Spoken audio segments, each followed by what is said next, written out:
Well, today marks World Creativity and Innovation Day, a day set aside to raise awareness about the role of innovation and creativity in each aspect of human development.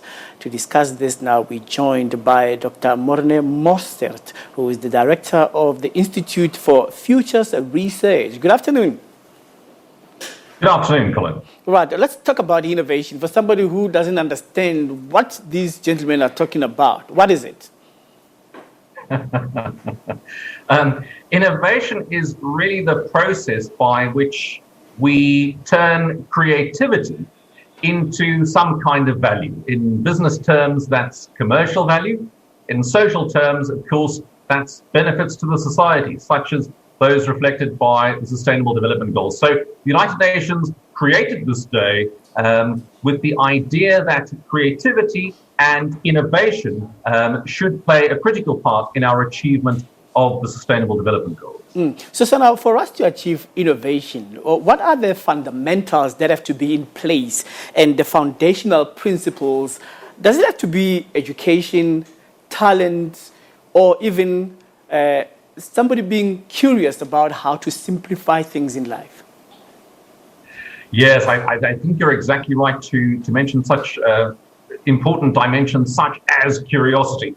The reality, though, is that innovation takes an awful lot of hard work. Innovation is not simply the creative process of generating ideas. That's an important part in the process, and that creative process often has to do with what we call non-linear thinking, following thinking that doesn't pursue the typical procedural ways to think. It's really more about making connections between things that you wouldn't typically connect.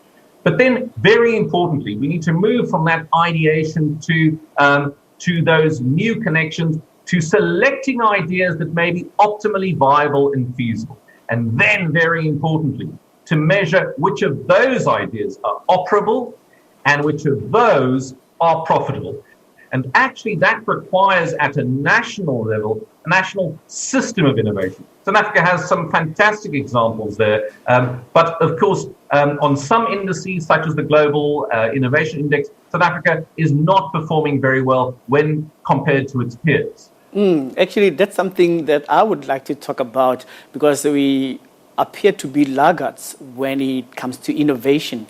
I mean, like many systems have to happen where they are innovated and also modified before they can reach South Africa. And we are definitely a consumerist nation. So what can be done for us to have our problems and be able to systematically think as far as benchmarking is concerned? Do we have to start at a young age, as we would see experimentation in China, where young people are giving experiments, and those experiments would be then escalated, and when they are escalated, then they would then turn them into problem solving and commercial value? Yeah, that's exactly right. Of course, it's so fascinating that typically, and depending on how you define creativity, children are, generally speaking, vastly more creative than adults. But as we become institutionalized, if you like, as we join so much of the school system with, seats in lines that were really designed for sort of first and second industrial revolution, that creativity seems to wane rather dramatically. But creativity is something that must be nurtured. The important thing is that everyone has the capacity for creativity, but it's something that we sort of unlearn as we engage with formal systems. And therefore, a specific focus on creativity is essential. And that means that creativity can be taught. There are more and more schools that are finding that valuable. And of course, for organizations, the sort of clients that we work with at the Institute for Future Research, creativity becomes, in fact, an organizational value. Innovation is a value for many leading organizations.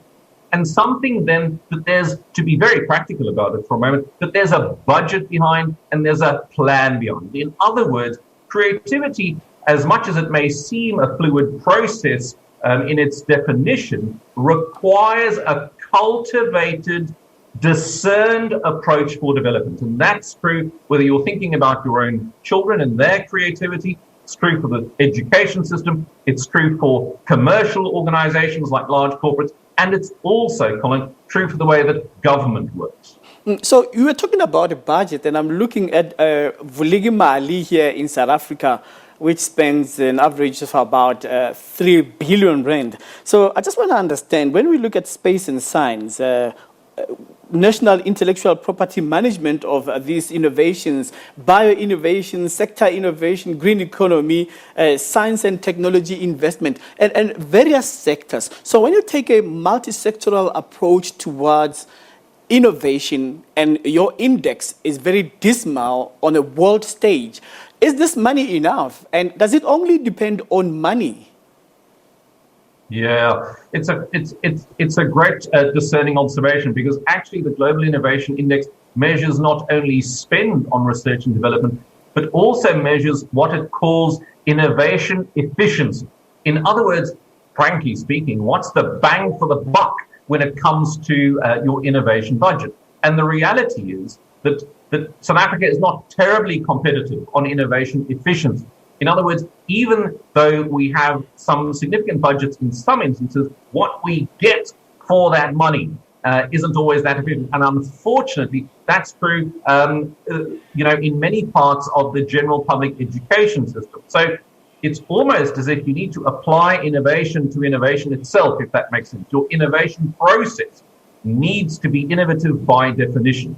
In other words, if you're going to run it like a bureaucracy with superstructures and inhibiting processes, then in fact it's a self-defeating design. South Africa has astonishingly creative and innovative people, but we're not competing at the level where a country of our size of economy needs to be competing. And for that reason, it needs a very special focus. So let me just pick your brain on your favorite innovation that you have observed in South Africa. What stands out for you to brag about? Well, it would perhaps be a little bit unfair to all the other wonderful products, but just to say that there have been some astonishing innovations in South Africa. And I would say among the innovations that we can highlight in South Africa is not just the hard technology, not just the hardware, but there's also social innovation. And one could argue that the process, for example, that South Africa used to get into a democratic dispensation, that in itself was a social innovation.